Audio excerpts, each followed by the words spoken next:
Welcome to the Rising Society podcast. I'm Shane Kennedy. I'm Nico Galliano, the rejected gentleman. So tonight we're just gonna breeze through the headlines, right? I like it. A little dive into the weekly what's happenings out there. Yeah, all right. Well, we're kind of taking a break from having guests because the past 2 weeks we had Daniel Wheeler, and then we had Neil C. Moore. Yeah, from North Carolina and Kentucky. So. Yeah. 2 different states. Well, Daniel moved here from North Carolina, right? That's right. He's here permanently now. Yeah. Right on. But shout out to Daniel. I know he listens. So. Yeah, but Neil was only here visiting. Yeah. So, all right. Well, why don't we talk about the biggest thing going on right now, which is the Trump indictment, Trump arraignment, and everything. So just to kind of couch it, or I guess just to kind of paint the picture. Well, it's not the biggest everywhere because some news stations aren't reporting it at all. Right, yeah, like CNN and MSNBC, they refused to show Trump's speech about following his arraignment.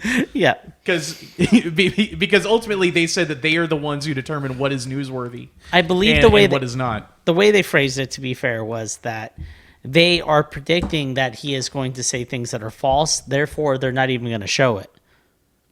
Because, their crowd is so easily influenced, and they can't show it to them. It only approved material. I hadn't, Nico. I hadn't thought about that. That's a really good point. Well, they're very what do you call it?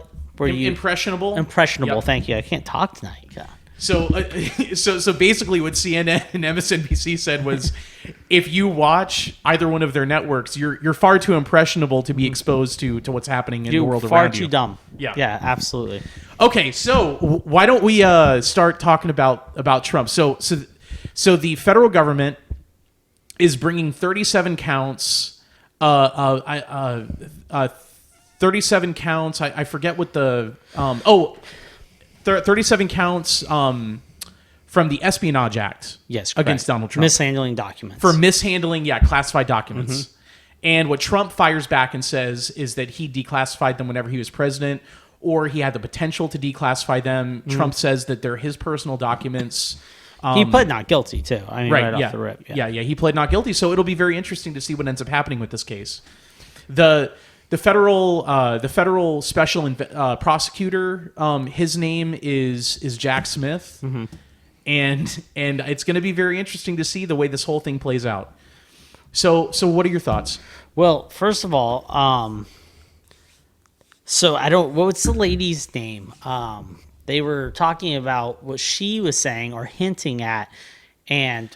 Oh, you're talking about Rachel Maddow. On MSNBC. Right. Correct. And let me phrase it like this. What I interpreted that she was hinting around, right, talking out both sides of her mouth, was that she would at least think that it would be logical for people to assume that there's the possibility that they will offer Trump out of criminal acts if he just simply drops out of the election. Unfortunately, our country doesn't work like that. You can't go do, criminal shit and then I'll trade you this to get out of these crimes. That only works for information on turning in higher criminals than yourself. Well, you have to remember something, Nico, that the federal government or the Justice Department, they can decide what cases they're going to pursue and what cases they're not going to pursue. Remember in the case of Hillary Clinton mishandling classified documents, they decided not to pursue that. Oh, that's correct. Yes. Right. Mm-hmm. And in this case, they're deciding to pursue it. And in all fairness, what Rachel Maddow was saying was that she was just throwing the idea out there, mm-hmm. saying that it's a possibility. That it's a possibility, and that the Justice Department, and she'd be very happy to see the Justice Department come out and tell Donald Trump, look, we're willing to drop the case as long as you promise never to run for president again. Yeah, because that's the same kind of treatment us average day Joes get, right? Mm-hmm. Like I get a speeding ticket and I can be like, look. I'll watch your squad car. If you don't give me that ticket. And in all fairness, she's looking out for those MSNBC viewers. Yeah, who are so easily influenced. Yeah, yep. She's afraid that if they watch too many Trump speeches and Trump rallies and stuff, that they may end up being persuaded. They just got to get his ass off TV, right, man? Yeah. I mean that. And they got to get him off. They got to get him off TV. They got to get him off Twitter. They got to cancel him from everything. Oh wait, they already did that. They already did. What's his platform that he came out with so he could talk? Truth Social. Yeah. Dude, I downloaded it just to go over there and see maybe organic growth would be easy over there for terrible. for like, certain marketing that I'm involved with. And dude, that platform blows hard. It's like the great value brand version of Twitter. It's like clunky too. And it's super glitchy. Seems weird. And like, it is heavily for like the political sphere. That's all that's on there. So apparently they to build that platform, they lifted the code from a social media platform called Mastodon, which Mastodon, it's open source, so anybody can see the code and anybody can copy it. But about a year ago, and I don't know if this is still going on or not, Mastodon had sued Truth Social over misuse of their code. Mm-hmm. And I think Truth Social, I think they said, okay, well, let's go to court over it. I'm not sure if they've had a court date yet or not. What the hell is Mastodon? It's an open source social media platform, but it's mainly so it's used as kind of like a turnkey set of code that can be customized for you to make your own social media platform. Like is it just like Facebook? Is it video based? Is it like, what is it? It's very similar to like the whole concept of Facebook and Twitter and stuff, where you can post text, you can post images, you can post video and stuff. You've never been on this platform, have you? Well, if you've been on Truth Social, you've been exposed to the Mastodon code. Then I've been on it. And it's notorious for being kind of clunky. Yeah, okay. Dude, there was a time. I mean, let's be honest. Do you remember like when Twitter first came out? It was the bee's knees. Mm-hmm. Like everything was Twitter, and then like I think people have like short memories, but like Twitter was non-existent for like at least 7-10 years, right? It just disappeared.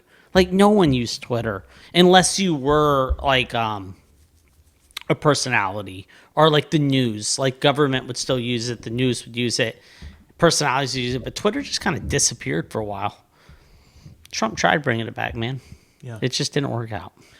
Well, there's always hope, right? Well, let's see what Elon does with his. So, one thing, as far as the whole Trump, the charges that are being brought against Trump by the federal government and everything, there are a lot of people that are thrown back saying, so on the left, they're saying we're willing to do anything to lock that man up in jail because he correct because and the things they'll point to is they'll say he sold our country out to Russia, in like 2016, but they forgot that was all fake. Mm-hmm. And then they'll say, Donald Trump's a racist. And Donald Trump is this and Donald Trump is that or whatever. But the thing, all their accusations, they really don't have any substance. It's just that they don't like the guy. We've never found instances outside of like, you have never found instances where you've actually seen Donald Trump being a racist. So some people apply it to like his identity politics. Mm-hmm. So he'll like the laws he passed or something. They'll be like, they'll try to interpret them as like against minorities or stuff like that. But we don't have any like video or sayings of Trump actually being racist. Right. Vulgar, yes. Racist, no. We do have that of Joe Biden. Yeah. Like we know for a fact he's had some crazy shit when he was younger, dude. Like if you ever watch those, it's wild. Well, and so the thing is, I would be very so you've got the left that they're willing to bring down the U.S. government just to take this guy down. They're willing to destroy democracy in America just so they can take down Donald Trump because of Orange Man bad. And then on the right, there's this big knee-jerk reaction where everybody feels like they have to defend Donald Trump. Mm-hmm. What I say is this: let's make a compromise in America. So why doesn't the right come out and say, you know what, you can have Donald Trump, you can put him in jail, but what we get to do is appoint special investigators and special prosecutors to go after all the rest of the former U.S. presidents, mm-hmm. and we're going to investigate to find out if they did indeed commit war crimes, mm-hmm. and if they committed war crimes, capital punishment for them.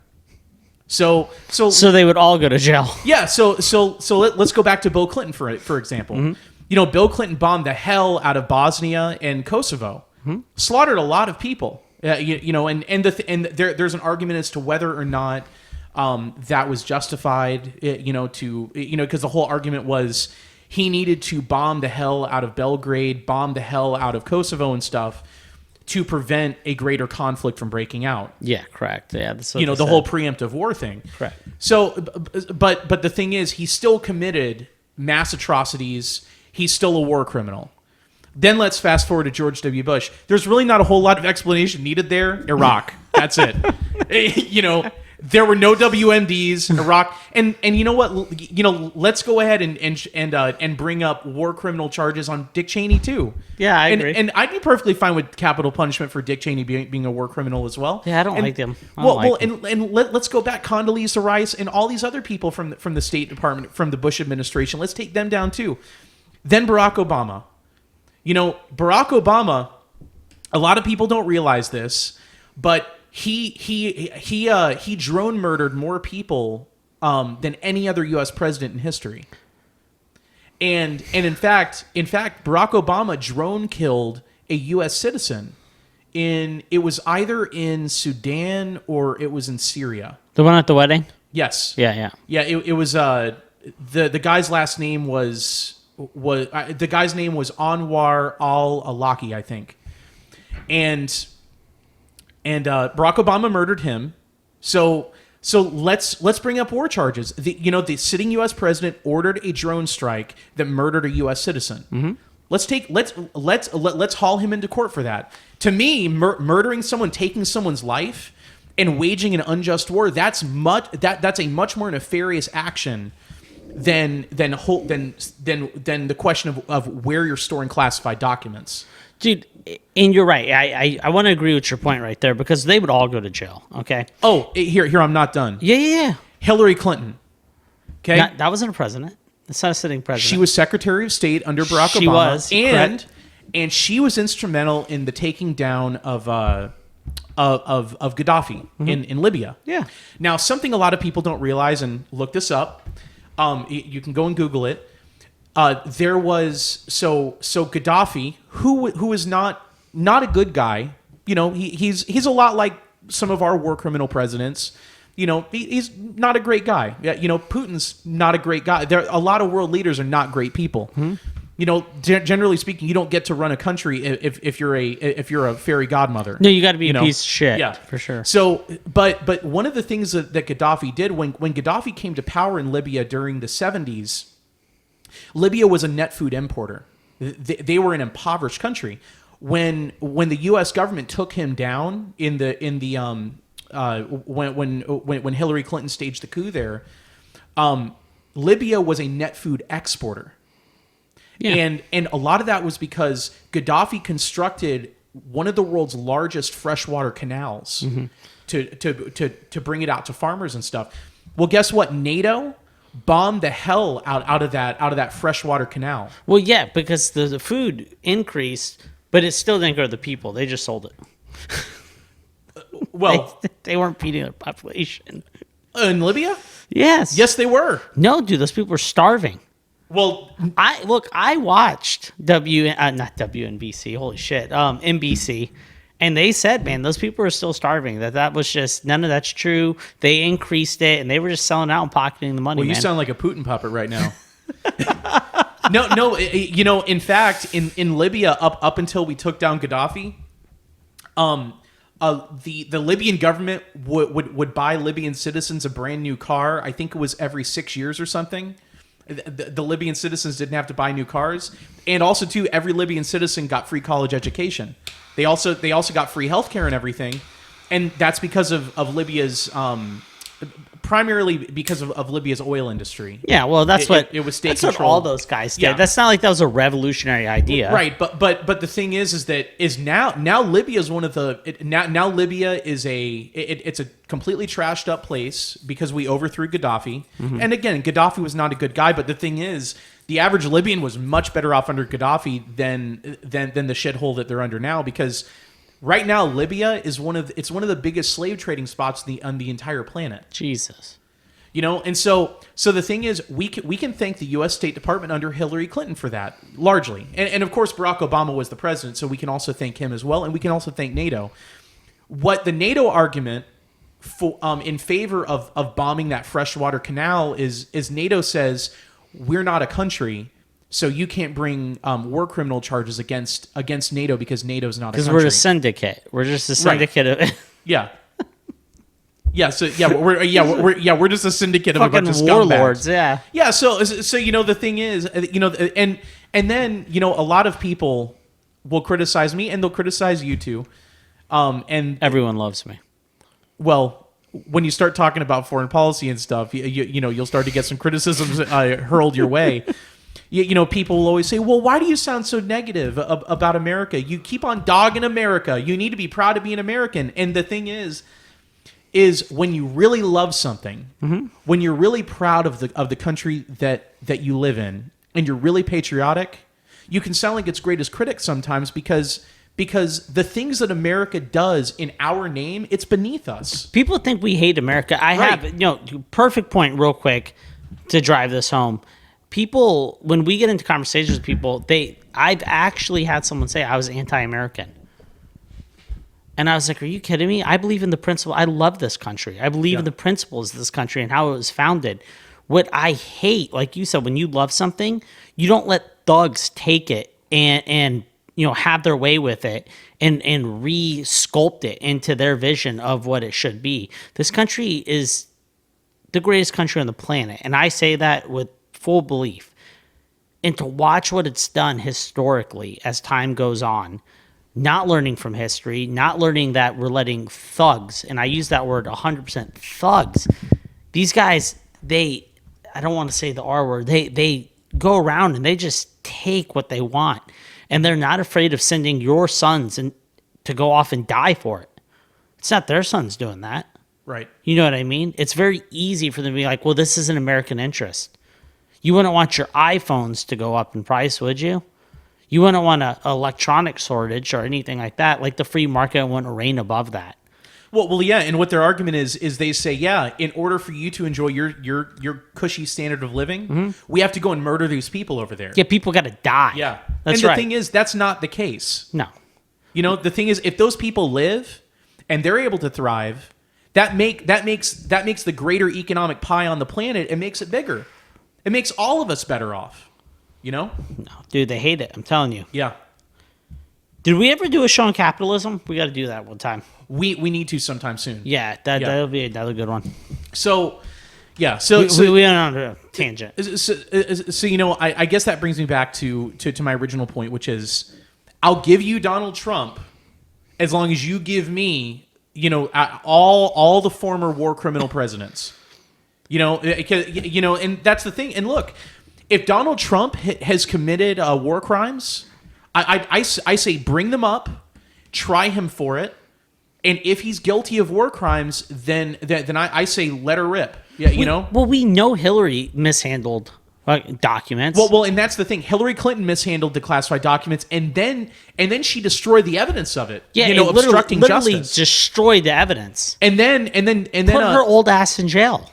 Then the classified documents that Joe Biden had, which Joe Biden wasn't even supposed to have classified documents. He wasn't supposed to take them home being a senator, and then he wasn't supposed to take them home being the vice president. Joe Biden had been storing the classified documents in his car's garage. He probably didn't even know he had them, dude. That guy's guy's so lost. Right. That guy's so lost. I don't even know if you could actually try him. You could just set him in an old folks' home somewhere, dude. Well, you know what? That's a really good point. If somebody's insane, then you probably shouldn't try them for mishandling classified if they're information. insane, well, then none of these people could get tried. They're all crazy, dude. But I mean, in all fairness, Joe Biden's probably got like dementia or Alzheimer's disease or something akin to those. All joking aside, right? Because we joke at it because if you didn't, we'd cry. I can tell you who definitely does not have dementia is Donald Trump. Donald Trump, no way, dude. That guy's no. All joking aside, you can tell Joe Biden that it's sad. Yeah, like that's. And I don't agree with the guy at all. I can't stand the guy. But it is sad. Like, dude, that's not what you want representing the country. We look so weak right now. We don't... And the shit he says is crazy. He's shaking hands with fake people and shit on stage.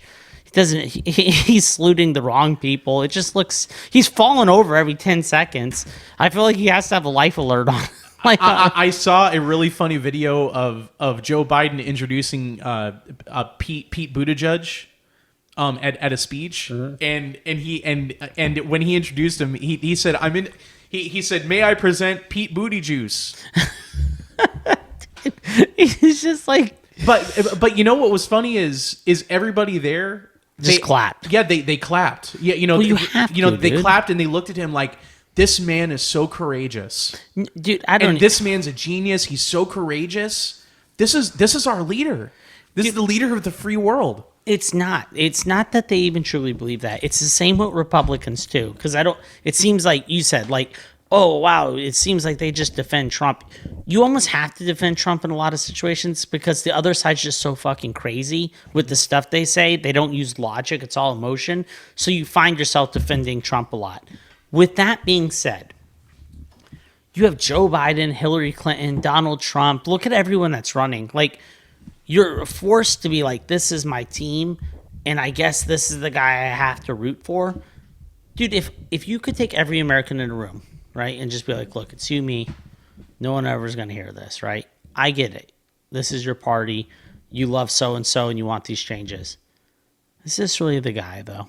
You know what I mean? Joe Biden, Donald Trump, all these people, they'd be like, no one's going to hear this? They're like, no, dude, the guy's got to go. He sucks ass. But you can't say that. You know what I mean? You have to root for your team. And when you look at the division in the country, people won't even compromise on anything. They're so staunch. Like, if you look at the Republic or Democratic Party and you look at the stances and it says that you're supposed to believe this, they're like, I believe that. 100% down. And it's like, dude, you know you could just pick and choose what you like on both sides. You don't have to 100% agree with everything they say. Yeah. Dude, we've lost that. There's no one thinks. They just act out what they're supposed to do. Well, and that's the fascinating thing to me is the common buzzword on both sides is the word democracy. Mm-hmm. Well, first of all, the word democracy never appears once in the Constitution of the United States. And it also never appears in the Declaration of Independence. The only times that the word democracy ever appears in any of our founding documents, and by founding documents, I'm talking about Constitution, Declaration of Independence, Federalist Papers, Anti-Federalist Papers, and that whole sloth, or that whole slew of documents, democracy is talked about in a very negative light. Because to our founders, the reason that they founded a republic and not a democracy was that they rightfully understood that democracies historically tend to devolve into anarchy and into tyranny because democracy ends up becoming mob rule. Mob rule.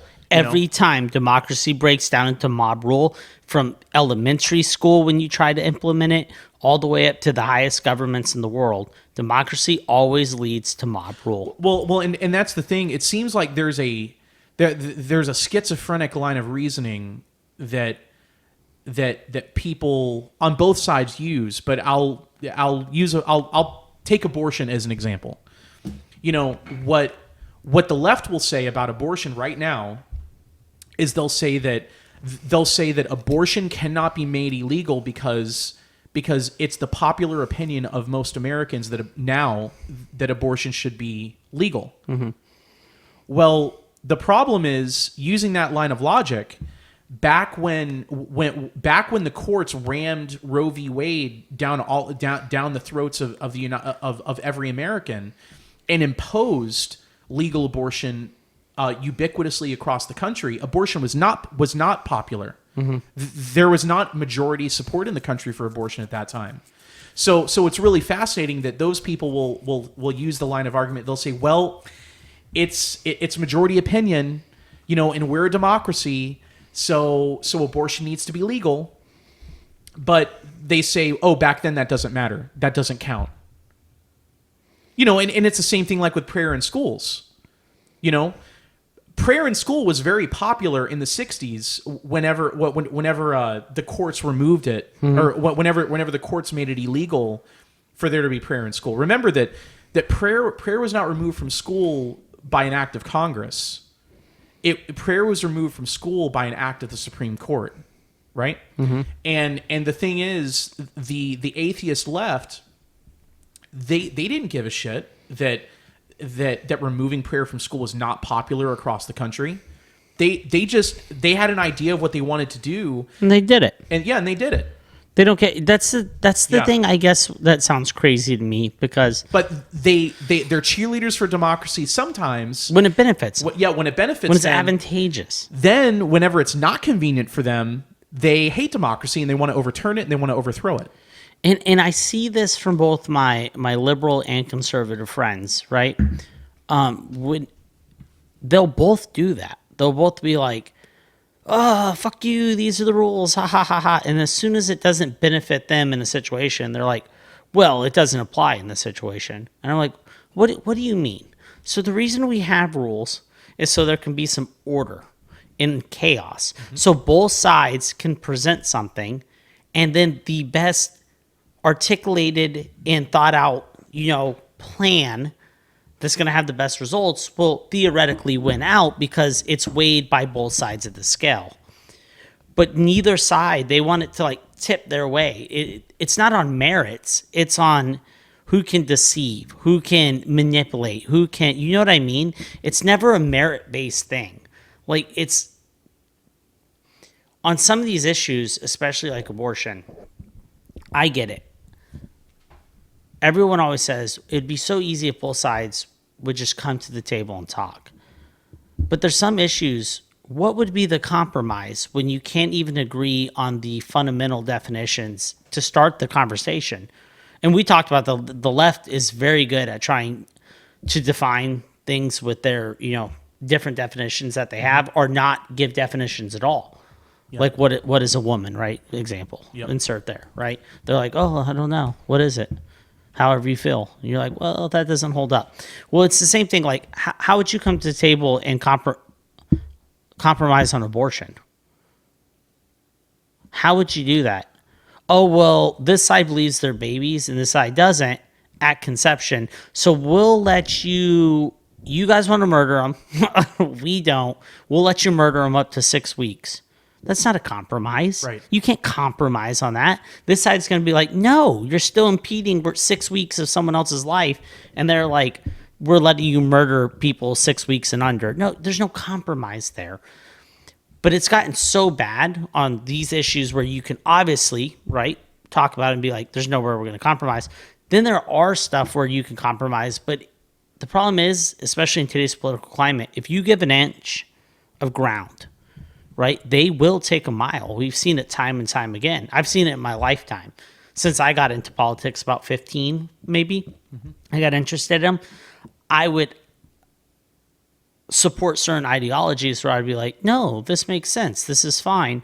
And then I've watched it at 33. I was like, wow, we opened the door for some of this shit. The millennials in particular. I'm like, wow, it was us. We let the fucking fox in, man. And it's killed the morality of the American morale, or not morale, moral system. What's the word I'm looking for? We've killed the morals of this country, basically. Yeah. It's just non-existent. Well, and it's a cesspool. Well, and I think that's one of the reasons that it's so important to realize that our system was never designed to legislate morality nationally. Mm-hmm.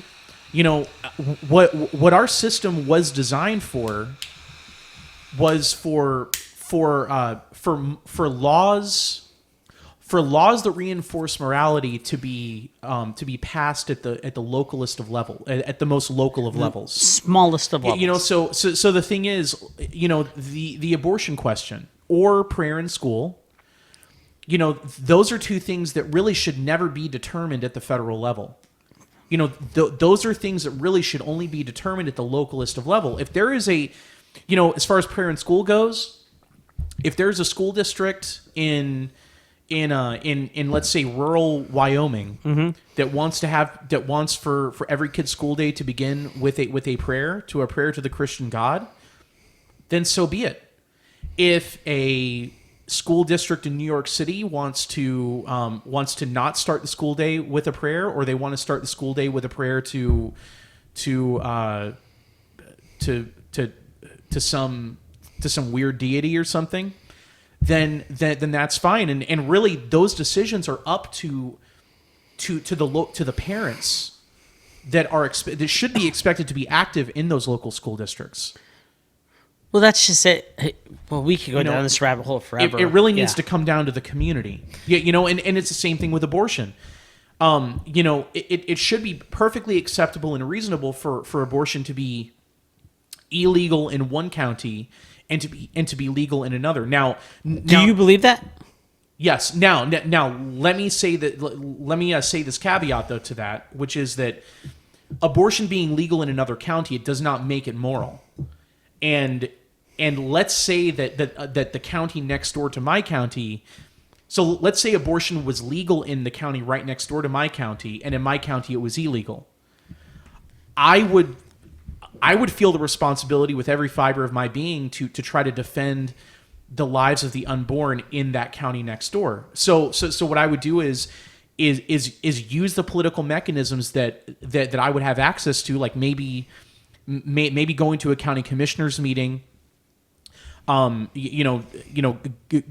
and praying outside of abortion clinics and stuff. I would go and do things that I could do to help to turn the tide. See, I think this particular example doesn't hold up though. That's what I'm saying. So there's a lot of issues where I do agree with you. Even though you have rights, it can come down to that local level. But that's what I'm talking about. You can't compromise on this. We can't legalize murder in one area and not in another area. That's just a right across the board that you can't murder people. I don't think that's something that can be voted in or on. You know what I mean? Well, you see, the thing you got to remember, Nico, is that that murder laws are typically state laws. Murder laws are typically in fact, I don't think there is a federal murder statute. Mm-hmm. And the reason for that is that murder is one of those things that's handled at the state and local levels. You know, if you commit murder in New Mexico like Alec Baldwin did, you know, that would be treated differently than if you committed murder in New York City or Chicago. Mm-hmm. You know, in New York City or Chicago, they're going to be a lot more lenient on a murderer than they would be in a more rural place or like in Texas. And in Texas, if you commit murder, you're probably going to die at the hand of the state in capital punishment. If you commit murder in New York, they'll probably let you off in 5 years or something. Yeah, but I don't. That's a rough one, man. But so I guess the thing I'm saying is that's the system that we have. Mm-hmm. You know, that's the framework that we've inherited. And the thing is, when we try to let's say pass a national abortion ban, for instance, which I would support. If you would support, yes, I would support it. But if we try to pass a national abortion ban, that is something that does not fit into the legal framework of the Constitution. You know, it simply doesn't. Mm-hmm. The only reason that I would support a national abortion ban is to try to beat the abortionists to enshrining the right the right to murder the unborn into national law, which I know is something that they want to do. Yes. Interesting. All right. Wow, we went down a rabbit hole on that one. Yeah. So there is a lot more to say as far as that kind of stuff goes. But you know, we can move on. At the end of the day, look, on this podcast, it's always going to be like Alice in fucking Wonderland. We're always going down the rabbit hole. You just gotta journey with us on that, because it always branches off into so many subcategories, doesn't it? Because you have to use examples to support it. So yeah, it's wild. So China is on the move. Yes, I heard. Yeah, so China and Saudi Arabia are really solidifying their ties together. Good friends. Yep. And basically what's happening on the world stage is the United States is no longer viewed as being a neutral actor. You know, America is viewed internationally as being the force that is trying to destroy Russia and trying to destroy China.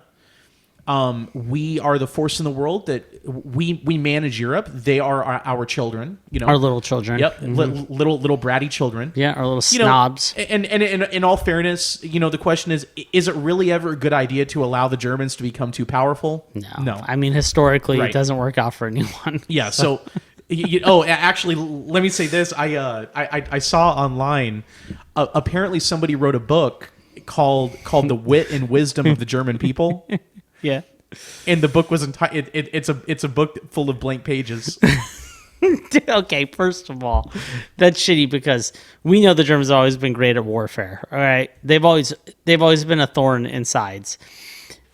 But dude, their engineering. I mean, they're huge. They've given us some great scientists, great minds. Well, the title of this book was not the German engineering manual. The title of this book was The Wit and Wisdom of the German People.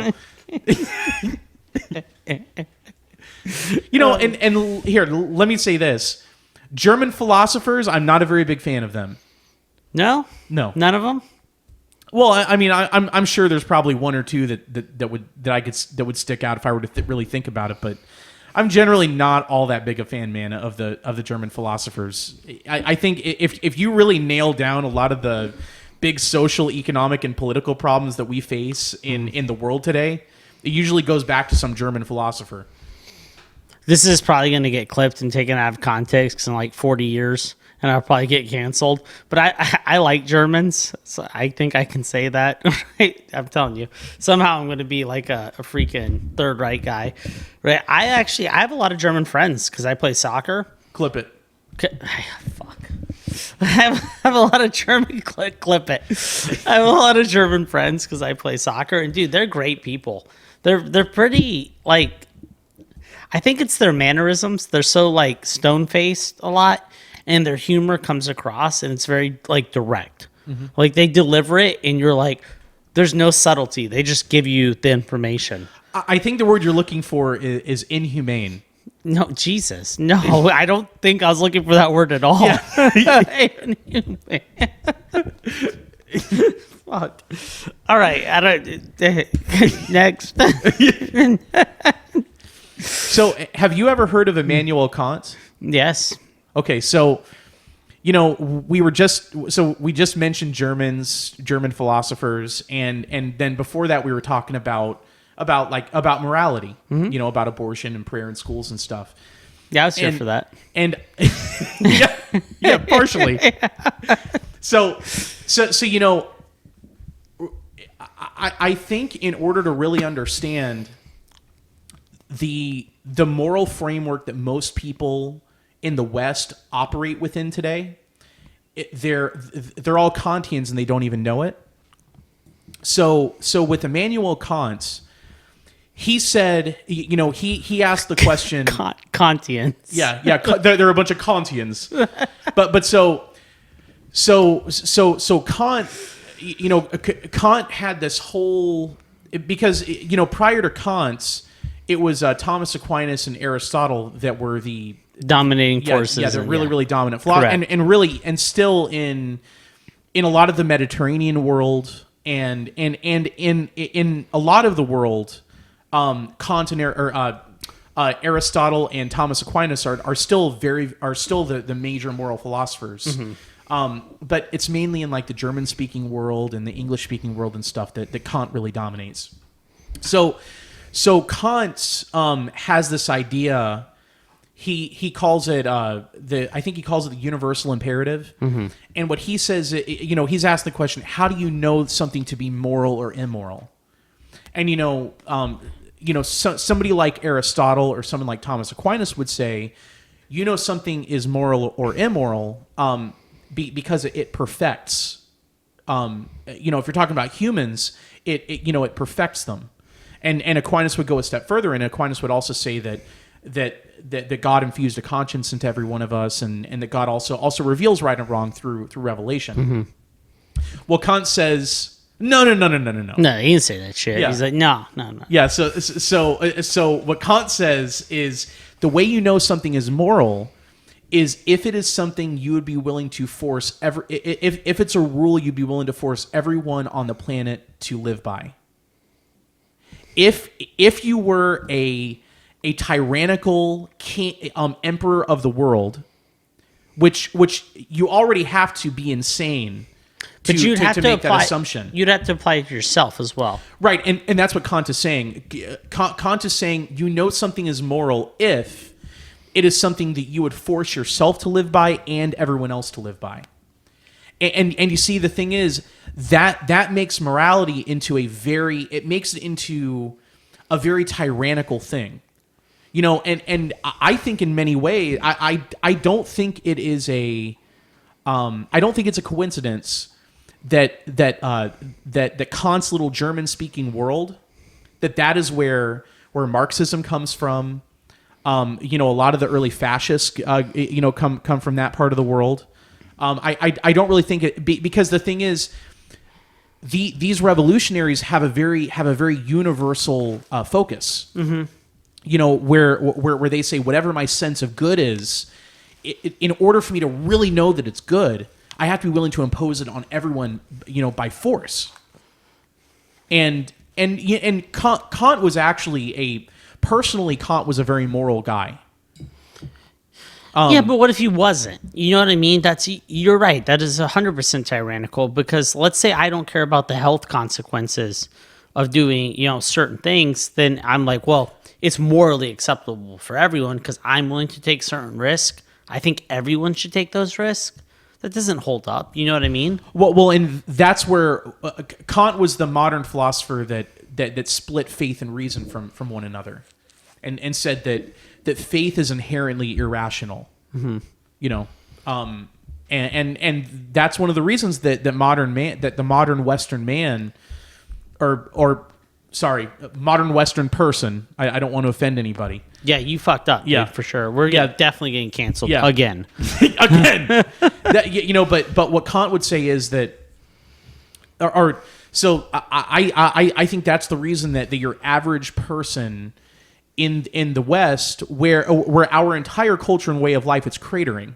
There's a meaninglessness that's set in and everything, and I think a lot of it is because we have largely adopted Kant's idea, which is that faith and the supernatural are unknowable and irrational, and the only things that are true are the things I can perceive with my senses. And then further, the only things that I can know that are moral or good are the things that using my will, I would be willing to impose on myself and others. It creates a very, very selfish and a very tyrannical type of person. If you wanted to live your own life like that, right, outside of self-sacrifice and stuff like that, if you wanted to live your own life with that in mind, you can't ever force that upon someone else, though, right? The whole thing is trying to protect, which sounds almost, the individual is the biggest minority. We agree. Mm-hmm. But with that being said, as an individual, you have the right, in my opinion, to self-govern and self-destruct if you want to. You don't have to follow it. The second that I take that and try to force it upon you, though, right, I should always be trying to protect the individual's rights without forcing it upon another. So when I try to outwardly attack you, and that leads to slippery slope, because then people would use the argument between church and state, where the church does come out and say stuff where they have a definitive line as well. And that's why you stayed consistent in when I asked you the question earlier. It's why I specifically asked it about, do you think they should vote on whether abortion's legal on a local level? And you said yes. You said, yeah, it should be something. And I would do everything in my individual power, like go pray outside these things, stuff like that, and be a leader in opposing it and trying to convince people not to do it. But when you do force it, like if you had a national ban, would you feel that, I know you wouldn't feel it was morally wrong, but you are stopping people, dude. The thing is, it's a fucked up one. But the thing is, murder is objectively wrong. Mm-hmm. I agree. Desecrating a human life, desecrating a human person, that is objectively wrong. Mm-hmm. And if the law is not here for anything else, that's the one thing that the law should do is protect the human person from being desecrated upon. Well, so I've always perceived the act of law or the government to have two main focuses, and these are really the only two that they in my opinion they should focus on. One is protecting people so you physically don't come to harm, and two, that no one can just take your property because they're stronger than you. Yeah. So, and I know that sounds very simplistic, but that builds, that's a foundation of building blocks. So making sure that individuals aren't forced upon by a stronger individual or stuff like that, and also protecting property rights.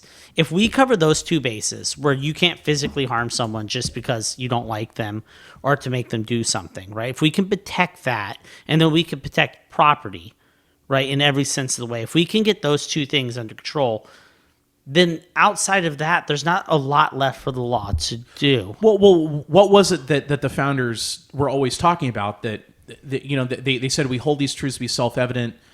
The right to life, liberty, and the pursuit of happiness. The pursuit of it. Mm-hmm. And not just that, but the pursuit of happiness, they would oftentimes replace that with property. And that was because the founders viewed their view of society and human nature and everything is that really the three are all really talking about the same thing. Your right to life, your right to have liberty in your life, meaning that you should have the right to determine what's right for your life without infringing on someone else's right to determine what's right for their life. Mm-hmm. And so like somebody might say, oh, well, what about abortion? Well, if you're supporting murdering the unborn, you're infringing upon their right to live. And that was and that was what I was talking about earlier, where it's such a tricky slope. Right. There's no compromise. And then property is your means by which you're able to go and build your life. And the thing is, and the whole idea there was, not that those rudimentary things are to be the ultimate meaning of a human life.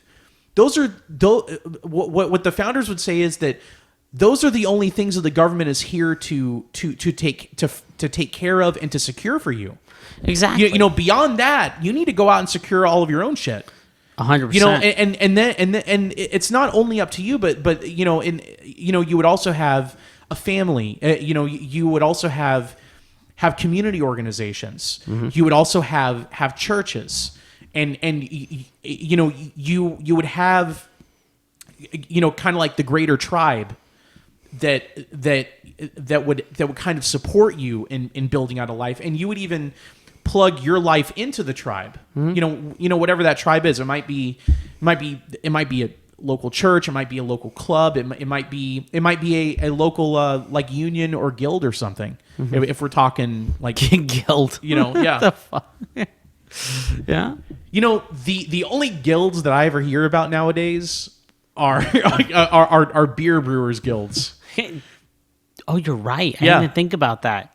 There are no more guilds, are there? Well, except just a bunch of guys that have beards that brew beer and stuff. And they're usually bald. They're always bald guys with beards. Yeah, bald with beards, and they're usually like cigar aficionados too. No, they are not cigar. Yes, they are. Fuck out of here. No, they're not. Those guys, they smoke vapes. Yeah. They don't smoke cigars. No, they don't smoke vapes. Yeah, they're vapors. No. Bubblegum vapes. No, they smoke cigars, and in fact, Nico, you could learn a lot about cigars from not the from beer those guys, man. That's the whiskey guys that smoke cigars. Well, a lot of these beer guys are into whiskey.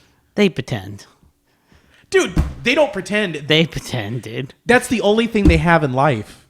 No, is brewing beer and smoking their cigars. No, clip it. Do not clip it. Dude, all the beer guys just hate you. Like, I was obviously joking, and you just shit all over the... Yeah, I love you guys. I'll smoke a cigar with you. Shane hates you. No, I don't. Clip it. No, don't clip it. So, yeah. So beer brewers guilds.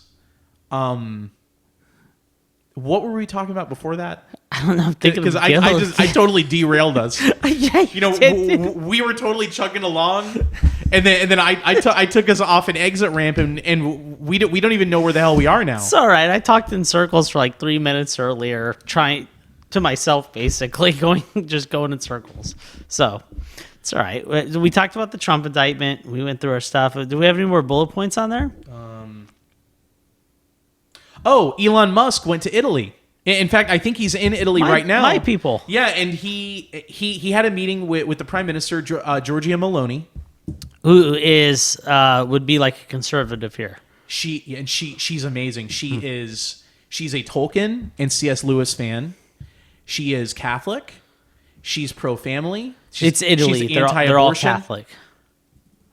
She's legit though, dude. Like 98% of that country is Catholic, dude. But in fact, recently she declared June to be Family Pride Month, and not Pride in an American sense, but Pride in a mother, father, and babies sense. Why did Musk go see her? Well, he wanted to go and talk to her about the dangers of artificial intelligence. Why her specifically? Well, because she's probably the only one in Europe that's thinking about any of this stuff. All the rest of them in Europe, I think, are just thinking about how to murder as many Russians as possible in the Ukraine. So he goes to her because he sees her kind of like a reasonable ally. Yeah. All right, so he goes to her to talk about artificial intelligence and what else? Artificial intelligence, and also to talk to her about birth rates. Like the declining birth rates? Yeah, the declining birth rates. Not the exploding birth rates that were being sold every day? Right. Oh, okay. And it just dawned on me it may have something to do with her making June Family Pride Month in Italy, trying to encourage families to have more children in Italy. So Musk may have seen that and said, "Hey, you and I are kind of on the same page on this." Dude, he's so weird. Yeah, he is. Like the shit that he thinks about. He is like, well, are you saying he's weird because he's autistic? No, dude, he's like, I think he thinks he is a superhero. Well, listen.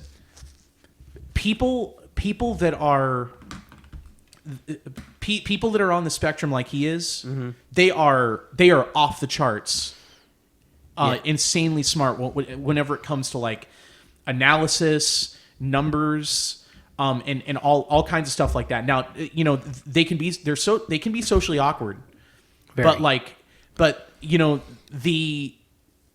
He can compute like 1,000 years worth of numbers, or 1,000 years worth of Nico number crunching. He can do in like 1 second.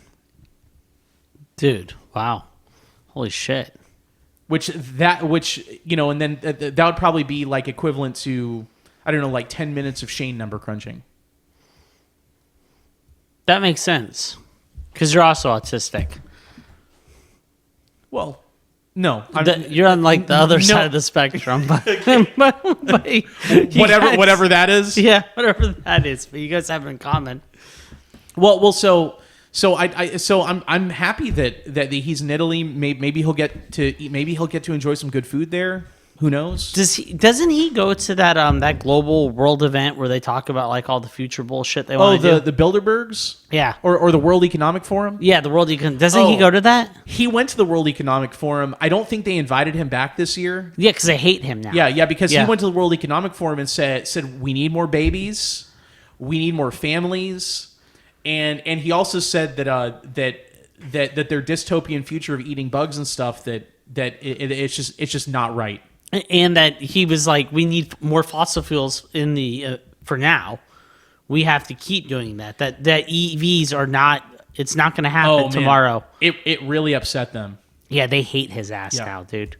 Dude, I love it. We talked about this on one of the original episodes, but once in a while, dude, we talked about this, and I said this exact words. You get a rogue oligarch, right? We talked. Mm-hmm. And it's just so fun to watch them just tear that shit down. Because they just like, out of nowhere, they're just like, I got enough money, fuck it. And they just go against everyone they know. They've got FU money. And everyone around them is just like, what are you doing? And they're like, I'm bringing it down, baby. Just bring it down. They usually don't like... Well, they don't live long after they start doing that, though. Well, and to me, that's kind of... For me, that's kind of what Trump is. Yes. The thing is, as far as Trump goes, I personally don't. I don't think I'd really like the guy if I were in a room with him.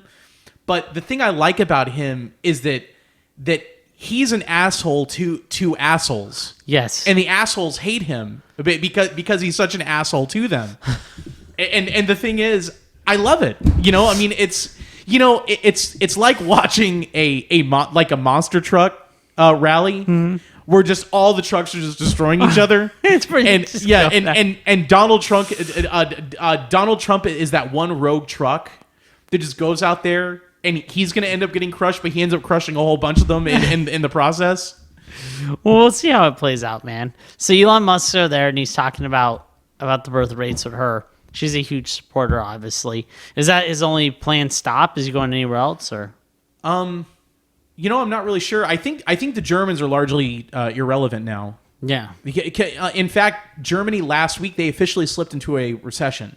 Did they really? Yeah, and a lot of the reason is that who could have predicted this after we blew up the Nord Stream pipeline, and they're paying us an arm and a leg for natural gas and stuff. Mm-hmm.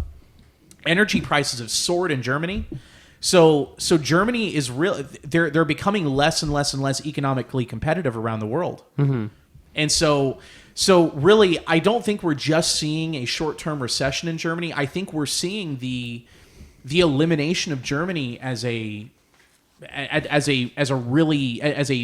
major economic power in the world, which I think Germany will always be a regional economic power. Yeah, I think Germany will always be the industrial hub of Europe, which isn't saying much. No, not at all. That's like saying that Iowa is the corn hub of the United States or something like.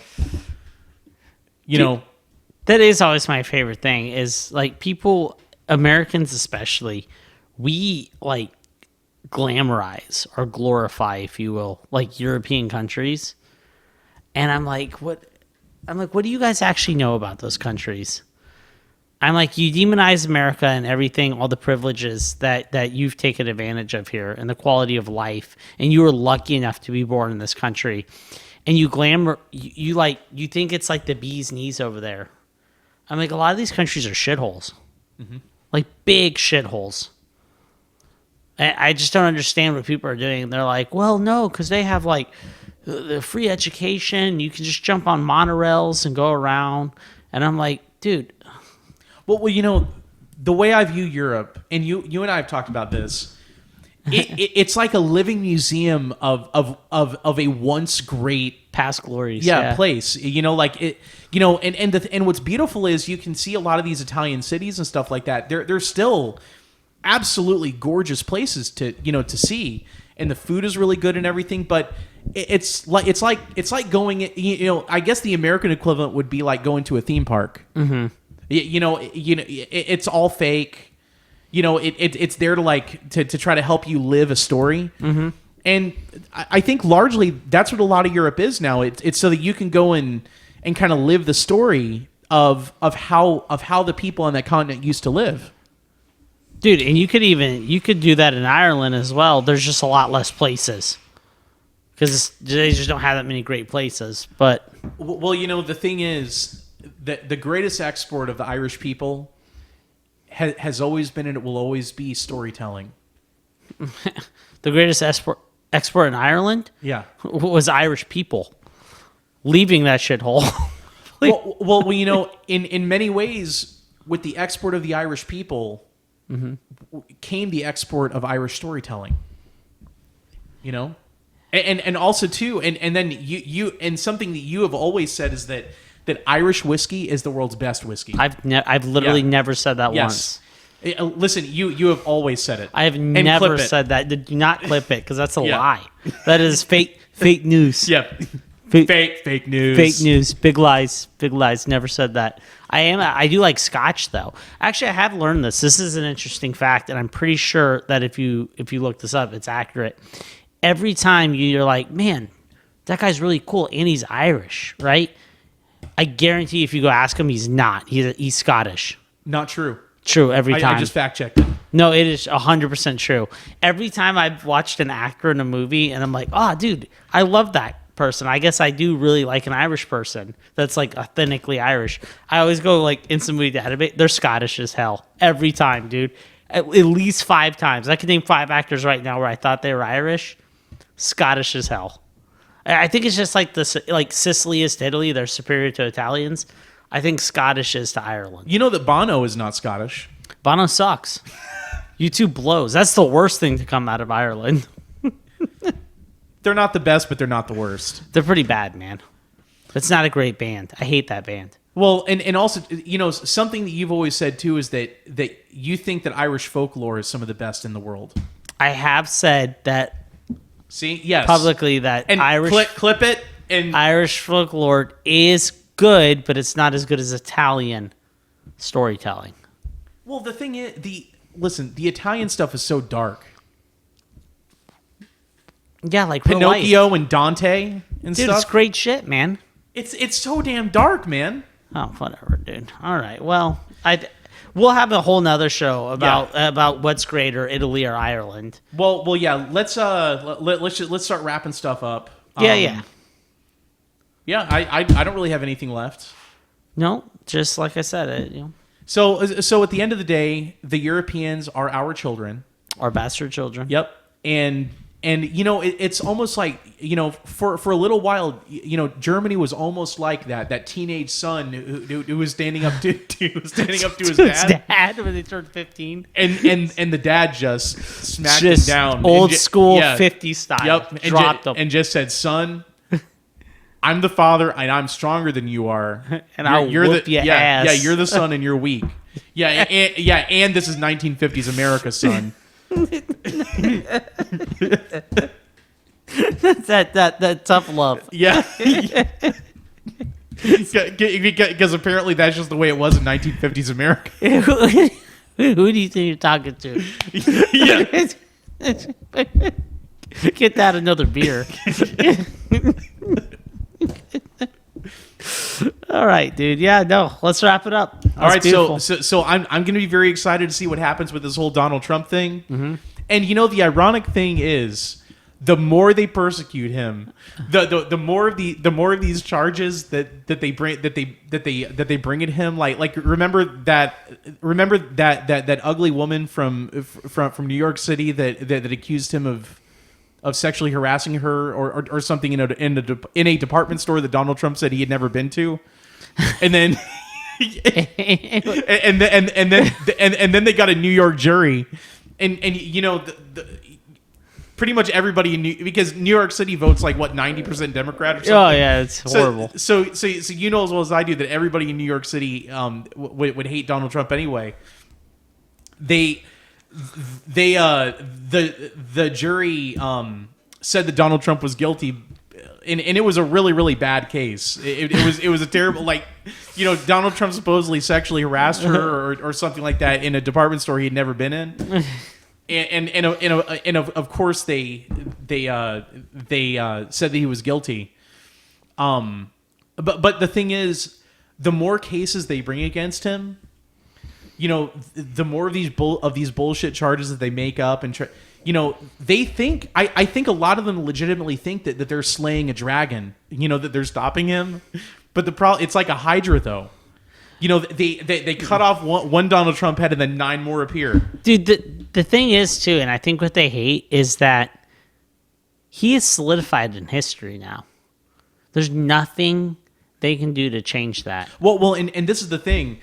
Do they really think that after they've weaponized the Justice Department, that the minute that Republicans take control of the government, that they're not going to turn the sword on them? Yeah. Do they really think that the Republicans are going to say, okay, it's time to clean house and we're going to make everything fair and square now? No, dude. That was my point earlier, leading up to that exact thing. As soon as Republicans gain power back, they are fucking coming for you, dude. And that's one thing, right? They can hold a grudge, dude. Okay? Like where Democrats are emotional and they slice quick and they go for it, right? Republicans, they try to hold that like they're superior morally. Especially Italian Republicans. Holy shit. Okay, well, you know. There's no need for that. You know what I mean? So as time goes on, they try to be like logical, if you will. Like they try to hold off. They try to be like, no, this is the way it is. But eventually, dude, we've seen it time and time again. They will fold, Republicans, and they'll be like, you know what? Time to get our hands dirty. And they do some crazy shit. Yeah. It's going to be interesting. Let's see what happens. 2024, right? Yeah. Well, you know, it makes me think of the Gladiator. Are you not entertained? Are you not entertained? Dude, it's just as corrupt as Gladiator too. So I don't know, man. It's wild. You know, if Gladiator took place at a monster truck rally, I think it would be very, very much like modern America. Dude, we have a special guest coming next podcast. I don't want to name names, so we'll leave it as a surprise, but we will have a third on the next podcast and possibly the one after that if I cannot wait. If schedules, the second one, if schedules permit, and they're in the country, then yes. If they're I'm not, stoked. We'll see. Yeah, absolutely. All right. Well, this was a lot of fun. Yeah, as always, and Shane. We'll do it next week. Good podcast. Love you guys. Take care, and don't forget to hit the like and subscribe button.